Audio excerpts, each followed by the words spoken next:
Hello and welcome to Travels Through Time, the podcast made in partnership with Unseen Histories.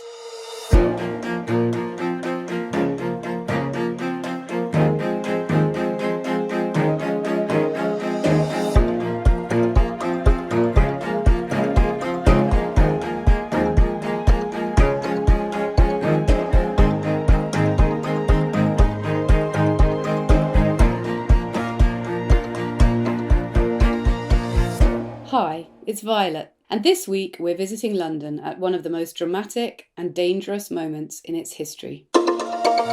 When we think of modern London, the places that spring to mind are probably Buckingham Palace, the Houses of Parliament, and Piccadilly Circus. But the true heart of the city lies far to the east, on Ludgate Hill. St Paul's Cathedral has been at the centre of London for over a millennium, a hub of religion, politics, news, education, publishing, and of course, shopping. In her beautiful new book, In the Shadow of St Paul's Cathedral, Margaret Willes looks back on the long and lively history of this extraordinary corner of our capital. The city's vast expansion westwards is a relatively recent phenomenon, and for centuries, London was essentially a square mile, with St Paul's at its western end and the Tower to the east, with almost 100 churches crammed in between. For most of its history, the area around St Paul's bustled with everyone from shopkeepers to beggars, priests to prostitutes. Willes tells tales of strange ceremonies with pagan overtones, football games in the nave, radical preachers, folk moots, royal proclamations, and wrestling matches. From around 1500, it was home to hundreds of shops selling books, writing materials, journals, and prints. As we discover in this episode, Old St Paul's,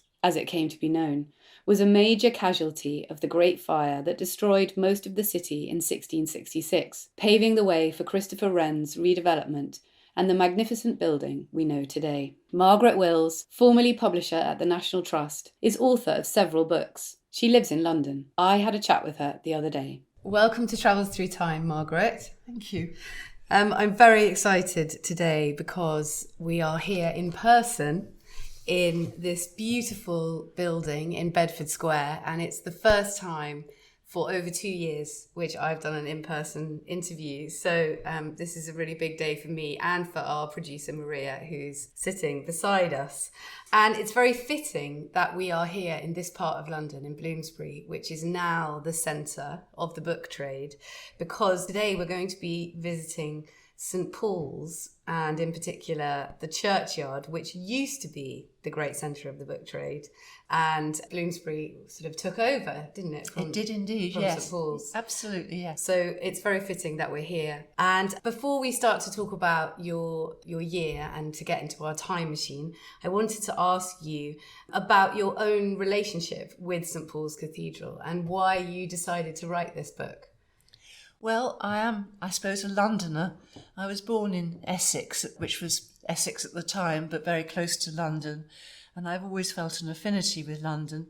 And in 1953, my father took me to London. He was going to take photographs of the churches which were being floodlit before the Queen's coronation. And he wanted to go and look at them all, because the excitement after the war of London again opening up.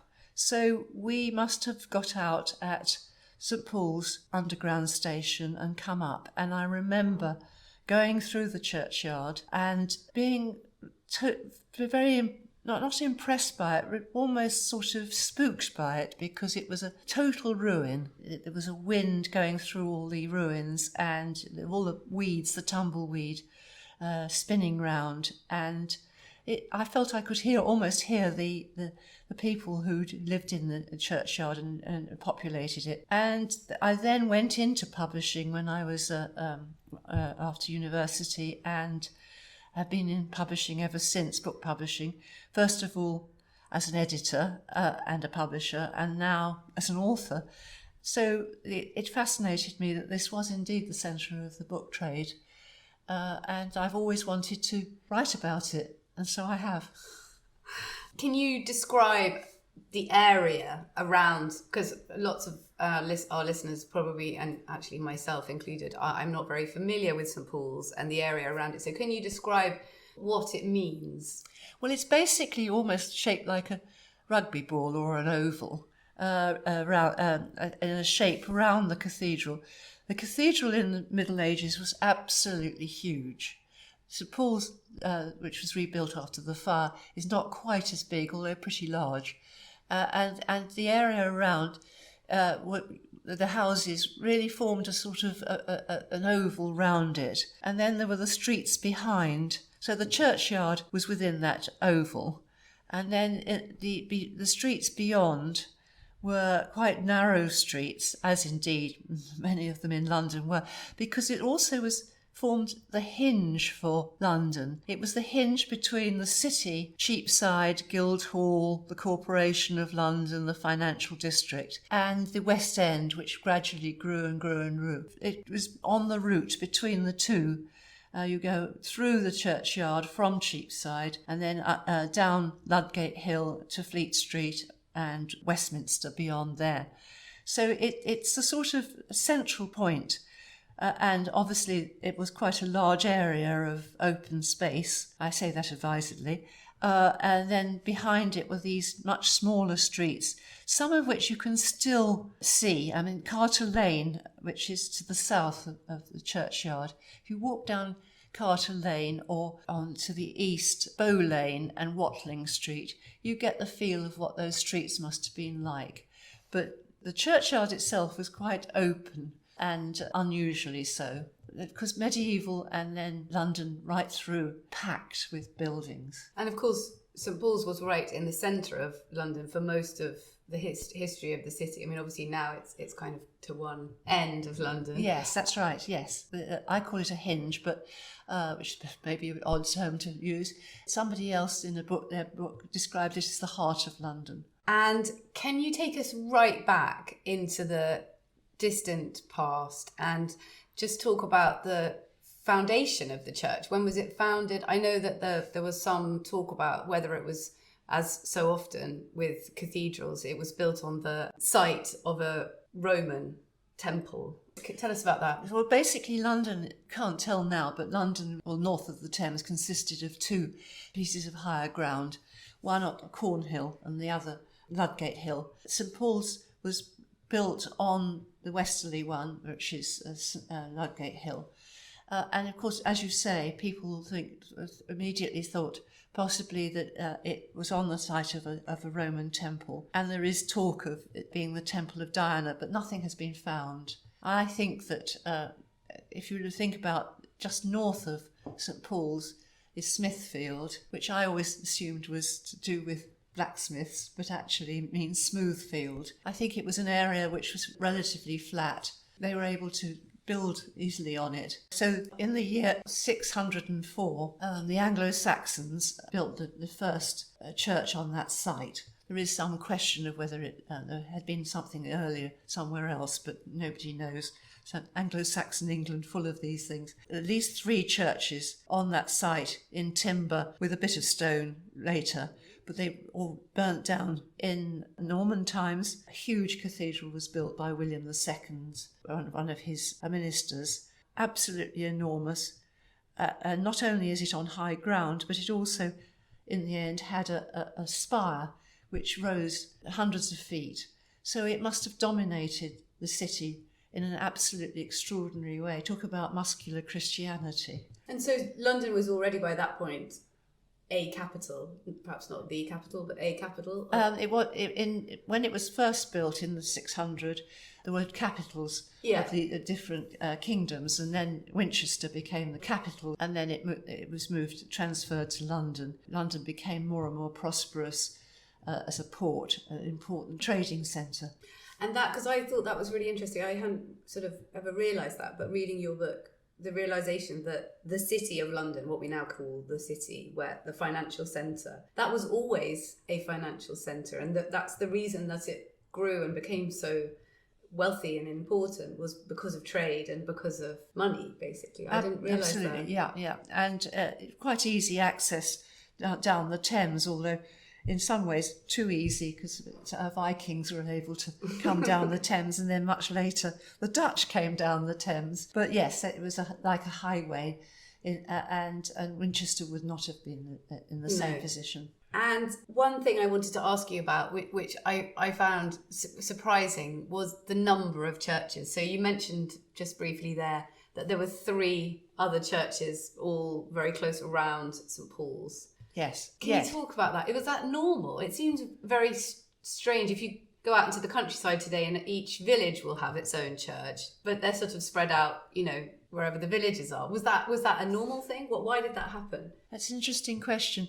I think I read that we're going to talk later about the fire, but 87 churches in that little tiny area. Yes. Interestingly, it was the Vikings who really took to founding churches, or the Scandinavians. Once they'd embraced Christianity, they really went great sort of eagerness. Was that to atone for their other sins? It's interesting because St Clement Danes, yes. St Magnus. Interestingly, these churches were really they had tiny, in terms of area, tiny parishes, sometimes no more than 3 acres. Of course, there were a lot of people living round them, and they felt great affinity to these churches. So interestingly, this could be a difficulty for St Paul's Cathedral itself, because when funds were needed, fundraising was required, people were very loath to put their hands in their pockets, because they would much prefer to support their own parish church rather than the cathedral itself, which is an interesting idea. There were absolutely enormous number of them round the churchyard. And do you think that, so if you, for example, were somebody living in and around the churchyard in, I don't know, the 12th century, might you have gone to your little parish church to worship sometimes, and then perhaps on special occasions would you have gone to St Paul's? How would that have worked? Because otherwise, who is the congregation for St Paul's? Well, it was for big events that people went into the church. So, for instance, the extraordinary episode of Prince Louis, the Dauphin of France, being acclaimed king because everybody was so fed up with King John. So it would have been, it was a secular clergy. There was a dean and canons of the church. And then it was the politics of the period. So it was the Guildhall, the Lord Mayor, it was all beginning in the 12th and 13th century, the idea of the mayor and then a Lord Mayor, and also the court, which was based at Westminster, but coming to St Paul's for these big events. Okay, so it was less for sort of Sunday communion and more for big... Absolutely, and then later on, the screen very much cut the cathedral into 2, so that there was the services beyond the screen towards the east end, and then at the west end, and especially in the 16th and then 17th centuries, becoming very much part of the churchyard. People going in there to wander up and down and find out the local gossip, news, show themselves off in their latest finery. Shakespeare talks about Falstaff hiring Bardolph in the church, actually in St Paul's Church itself. There were scriveners there helping people who couldn't write, and there were prostitutes, and people used it as a loo. It was all kinds of... So it was really busy and really full busy. And completely the opposite of what we now think of. Absolutely, a church being. and straight across the middle was a public thoroughfare. So through the church. So you could have people sort of trying to have the divine service behind the screen, and then you have people with mules and horses and carts trundling through. That's just amazing, isn't it? And I read as well, you talk about people holding football matches in the nave and wrestling, and that was in the churchyard rather. Okay. Yes. Although who knows what happened. Yeah, it seems absolutely extraordinary and just such a contrast to what churches are like these days. Well, I sort of said, when you think about the cathedral close of, say, Salisbury or Wells or something like that, you forget about that as far as the churchyard was concerned at St Paul's. And when I said earlier that it was an open space advisedly, it was also full of buildings as well. So it had the Bishop's Palace, it had the Dean's House, it had a prison which was used by the Bishop, chantry colleges later on. It was absolutely... And St Paul's School. Paul's School at the end, absolutely. When was that founded? Well, that was founded very early on, but it was refounded by John Colet in the beginning of the 16th century as a grammar school. But it could have been the school where Chaucer went, and indeed Thomas à Becket. So there was presumably schoolboys running around. Yes, exactly, playing football. Yeah, breaking windows. So we just have this extraordinary idea of this big, busy church full of all different types of people and surrounded by buildings and people living, quite a lot of sort of homemade buildings, sheds, that kind of thing. And now I think we should go to your year. So Margaret, could you tell us, if you could travel back in time to any year in history, which year would it be? I have chosen the year 1666. People remember it because it was the year of the Great Fire.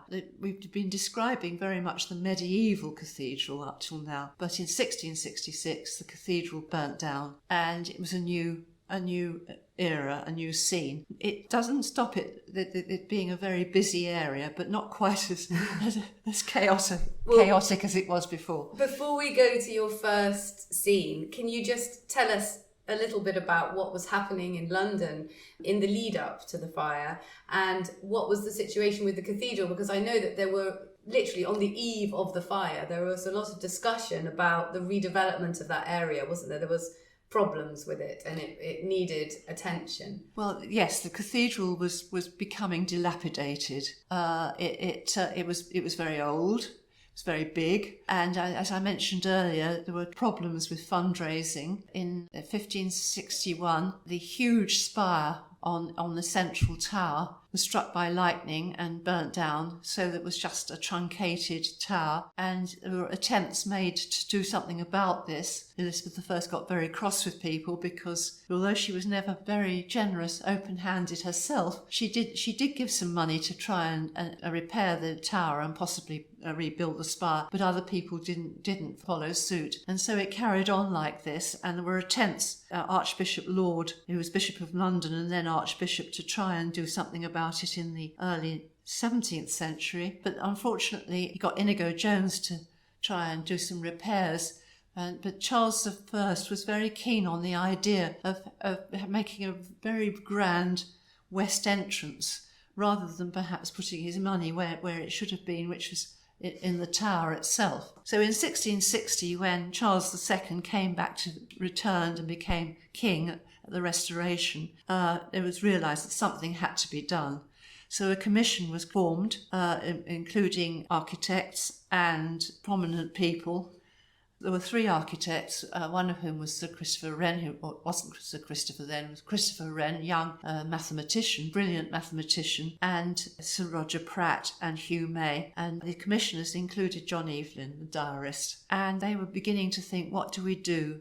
And ironically, they were having an argument about whether the central tower should be capped by a dome, which was now the new architectural thing to have, which Wren wanted and Pratt was very much against, Evelyn wanted. A week after they'd had this argument about it, the Great Fire broke out. So the argument became academic. And one of the reasons that the cathedral was so badly damaged was because there had been timber scaffolding on the central tower while they were trying to work out what to do about repairing it. And so when the flames eventually arrived from Pudding Lane, driven westwards by these incredibly strong winds, the flames started going up the timber, reaching the roof, and then burning the roof, catching light, and the lead from the roof coming down, having melted.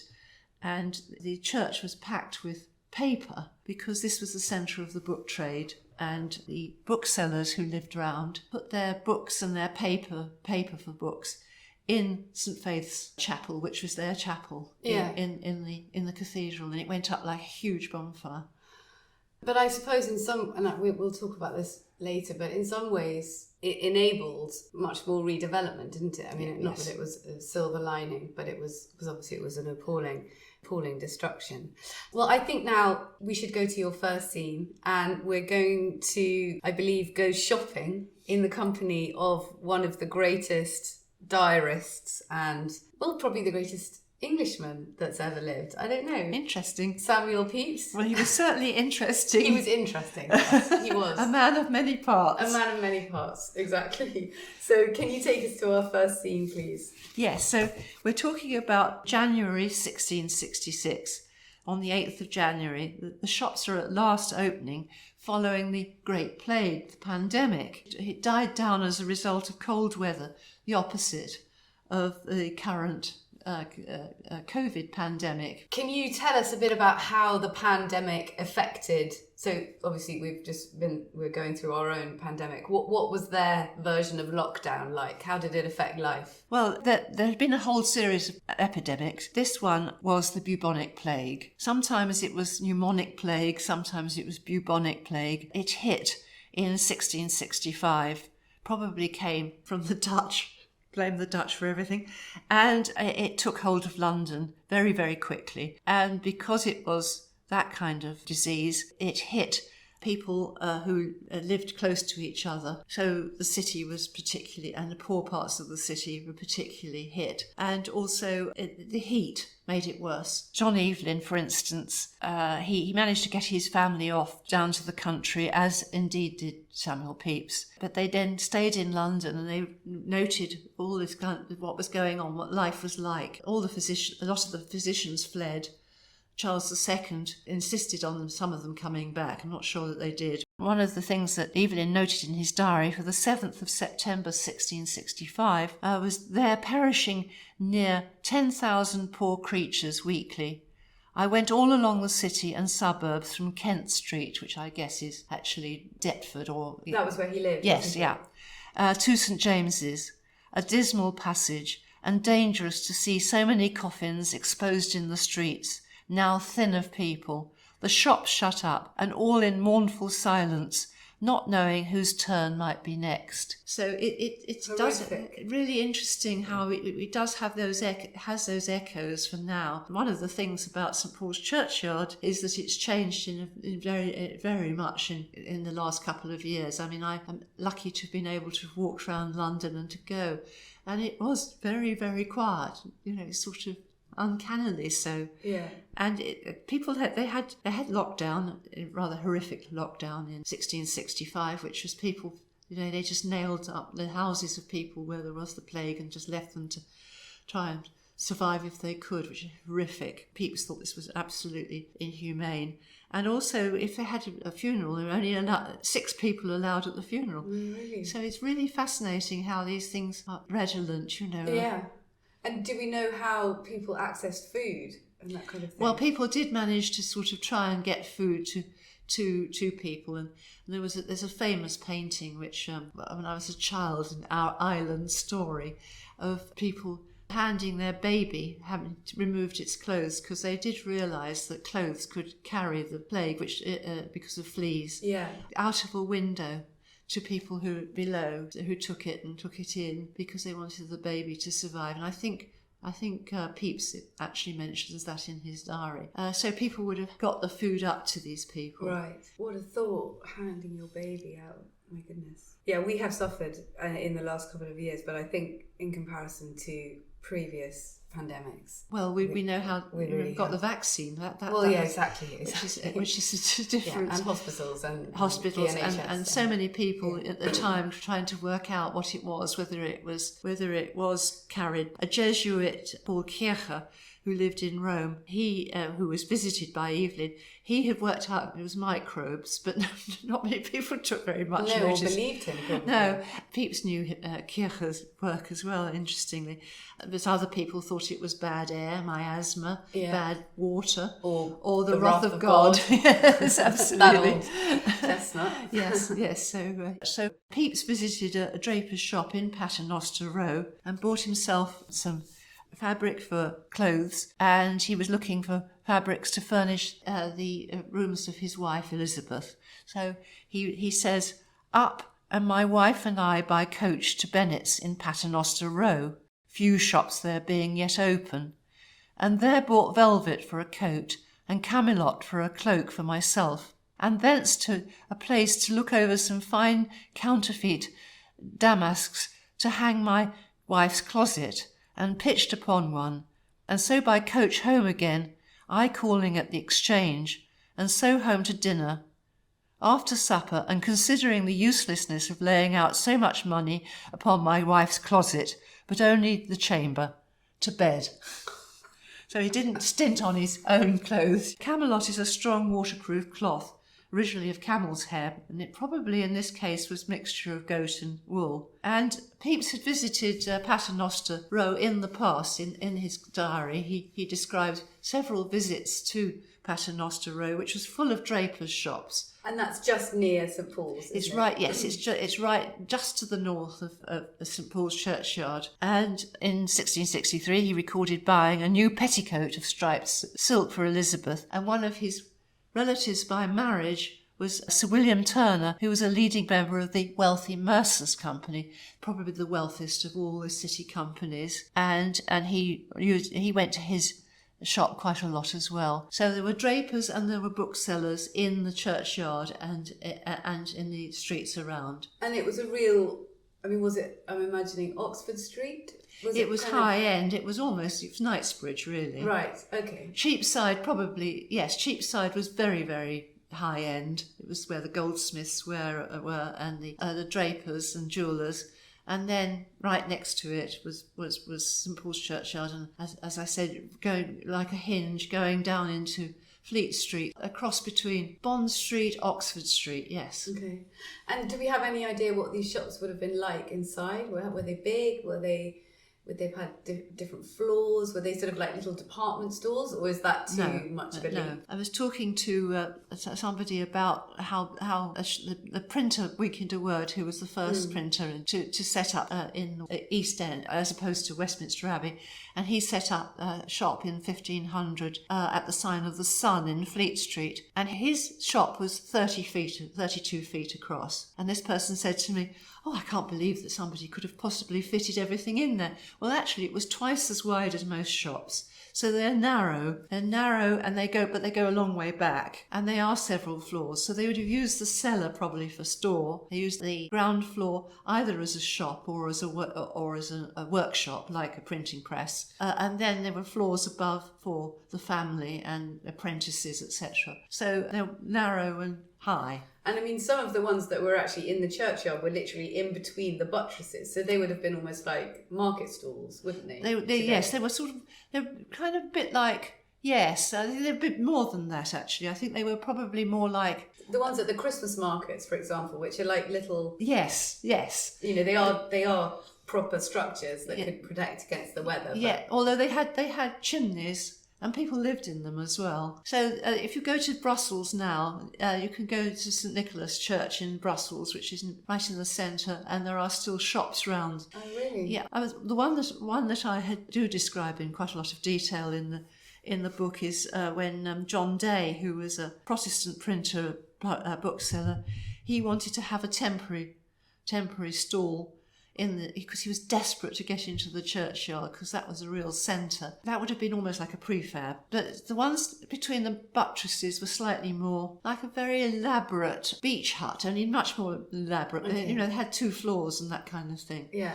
And they were really absolutely, must have been awful for having the smoke coming out of the top, for the cathedral. That didn't help matters. So now I think let's move on to your second scene, if we can, which is this incredibly dramatic, well, it wasn't a moment, was it? It was 4 days, didn't the fire burn for? So can you take us to the scene and what we're looking at?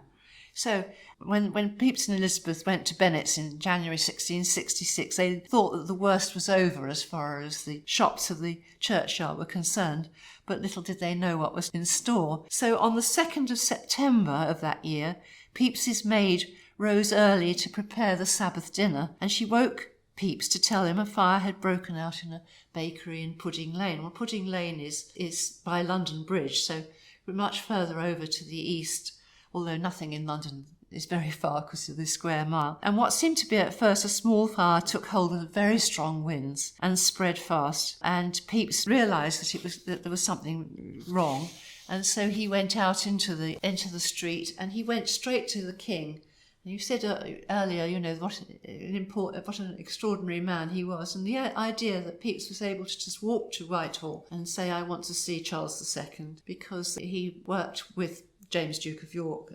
Charles's brother, at the Navy Board, and he knew them very well. And he wanted to go and tell the king there was something badly wrong. And in fact, on the way back, he met the Lord Mayor, who was in a terrible state, having earlier said, when he was summoned out of his bed to be told that there was a fire, he said a woman could piss it out.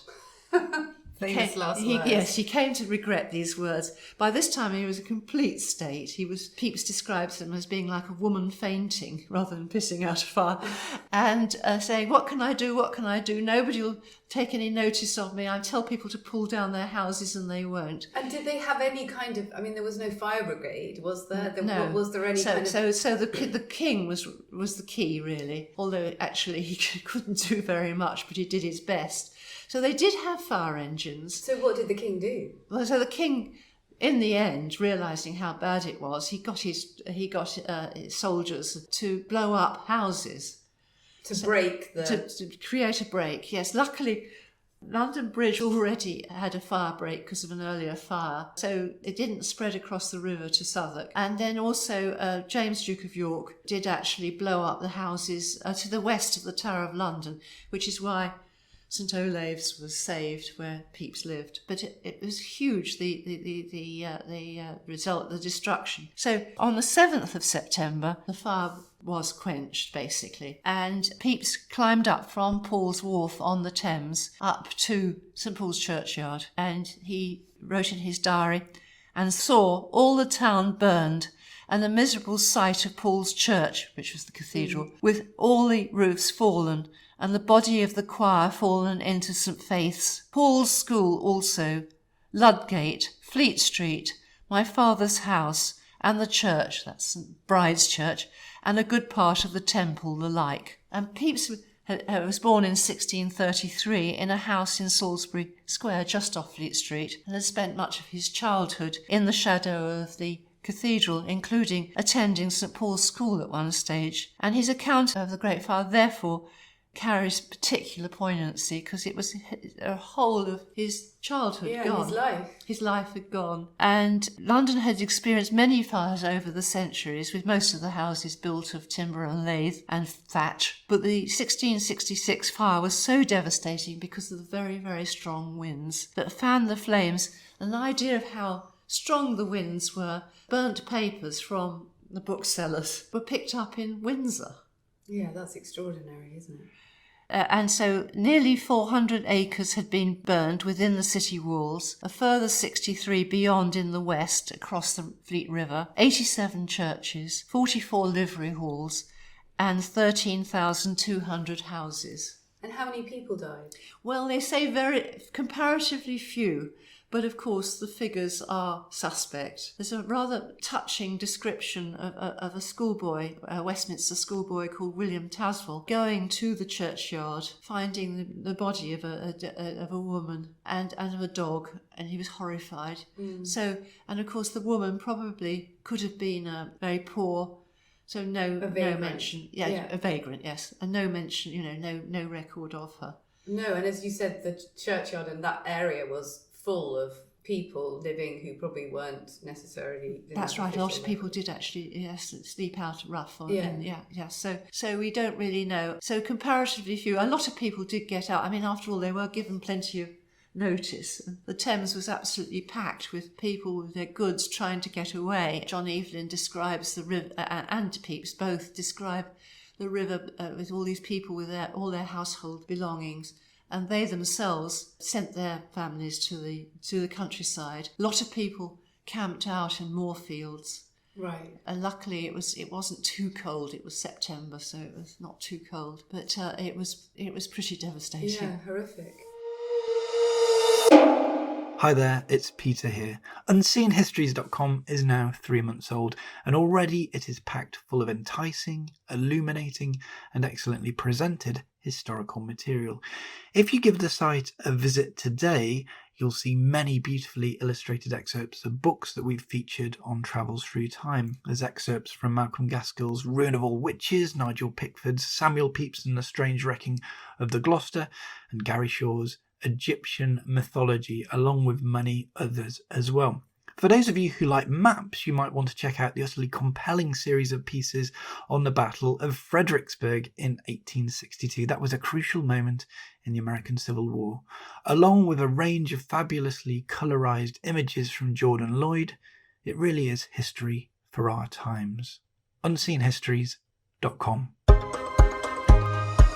So let's move on to your third scene now, which is the aftermath and quite impressively speedy response. You know, I mean, the rebuilding began sort of quite quickly, didn't it? It did. I mean, it was a terrible time because we were at war with the Dutch and the French. People would have liked to have had a proper, what John Evelyn would have described, Anne Wren, as a proper rebuilding of London. This was an ideal opportunity to make it a beautiful city with straight streets and wide streets, etc. But it was it was a time of crisis.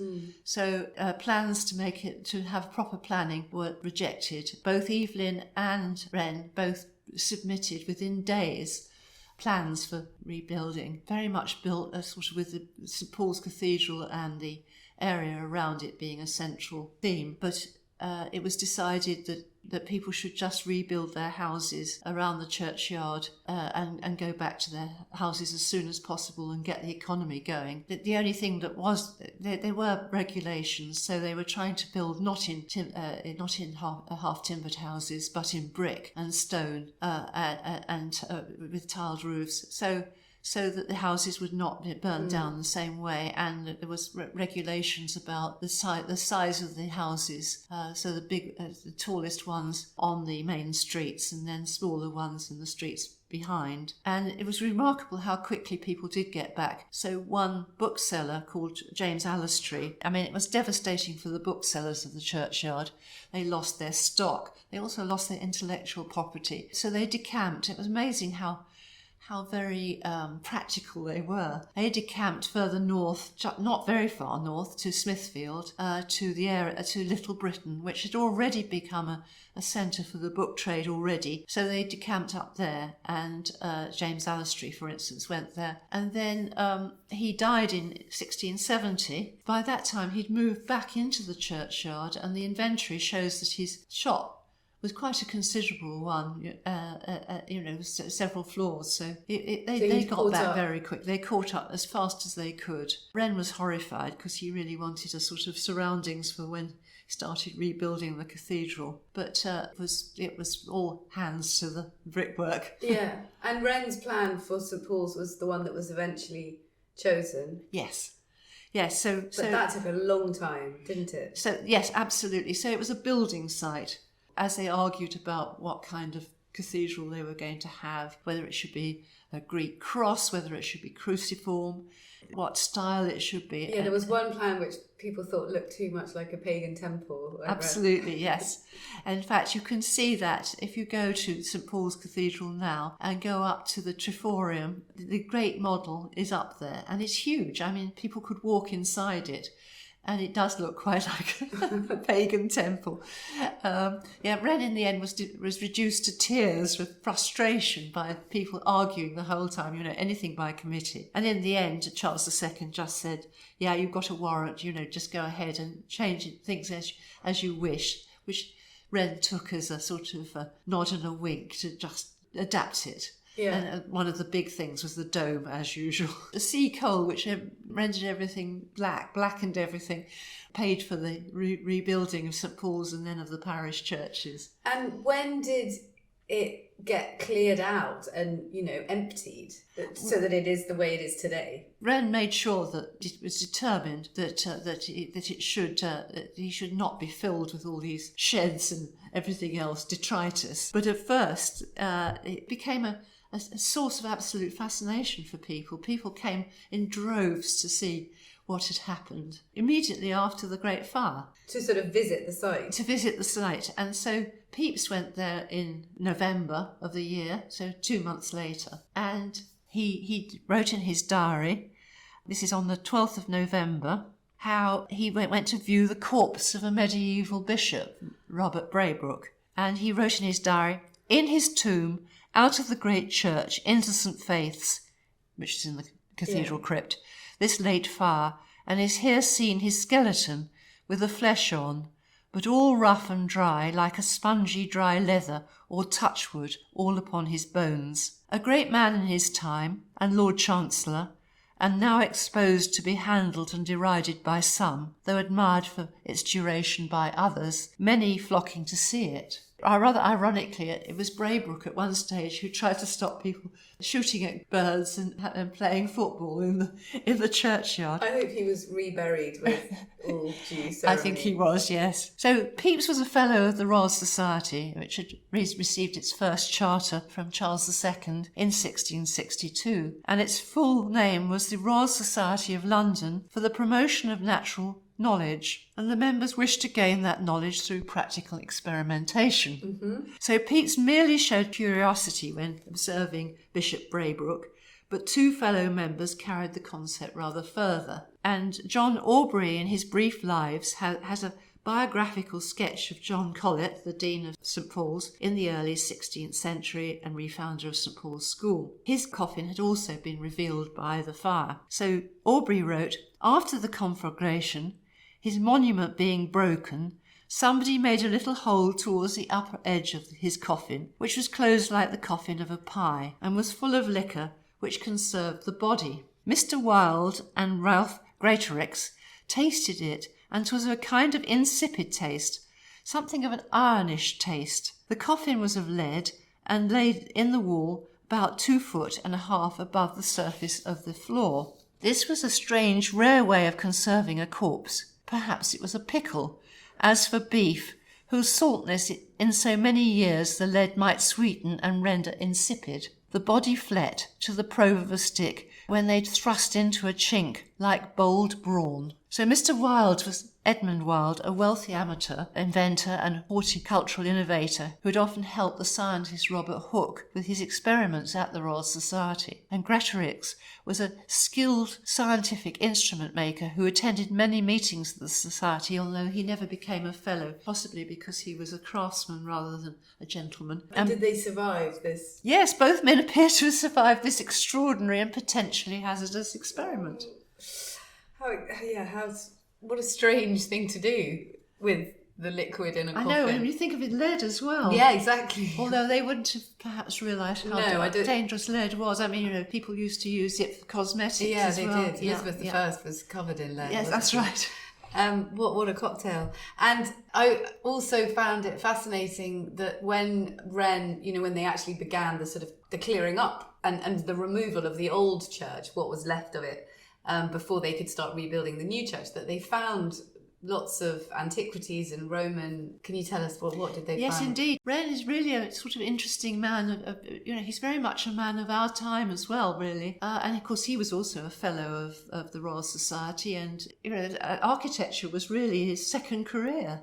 Amazing. Although it's the one we think of with him. So he was very aware of the importance of the archaeological evidence, because this was a time when archaeology started becoming important. John Aubrey, who I mentioned earlier, he was a fellow of the Royal Society as well, and one of his papers that he gave to the Society was all about Stonehenge and Avebury, which he came upon while hunting on Boxing Day once. I mean, how can you come upon a stone circle by chance? But Aubrey's terribly important from that point of view. So archaeology is the study of archaeology is born at this period, subsequently the Society of Antiquaries, etc. So Wren told his workmen that if they found anything, that they were to report it to him, and not to sort of chuck things around, but to sort of stop the excavation. And then people went and looked. Somebody, I think it was an apothecary who was really interested, went and he drew some of the finds that were uncovered. They were very keen on the idea of the Roman temple, so they were still looking out for that. Yeah, but they didn't find anything. No, the evidence really was that this had been a rather smart Roman suburb. Yeah. Well, and that's such a lovely thought, isn't it? All that stuff that's underneath our feet all the time. And recently, Southwark. Was it in Southwark? Yes. That big mosaic was That mosaic, absolutely amazing. I'm so looking forward to seeing that. Yeah. It's such a wonderful idea, though, isn't it? When you walk around, well, anywhere, but especially the pavements of London, and just imagine what's in layers underneath. Yes, Southwark turns out to have been rather a smart suburb as well. So yes, the administrative centre of Roman London was really Cornhill and that area. Yeah. With the Forum, but you never know. There might be Diana's temple somewhere. Oh, I'm sure there is. So I think now there's just one question left, and I already know what your answer is, and I think it's my favourite of all the interviews I've done. So if you could have picked something up from one of these scenes that we visited today, Margaret, and brought it back with you to the present day, what would it be? Well, it would be a Parmesan cheese. Can you elaborate? So Wren obviously was a man who liked his tummy as well. So one of his wonderful descriptions, living at the naval residence in Seething Lane, was one June night going up onto the leads of his residence. He was a great musician as well, and playing his lute and singing and drinking wine and eating botargo, which is now very fashionable.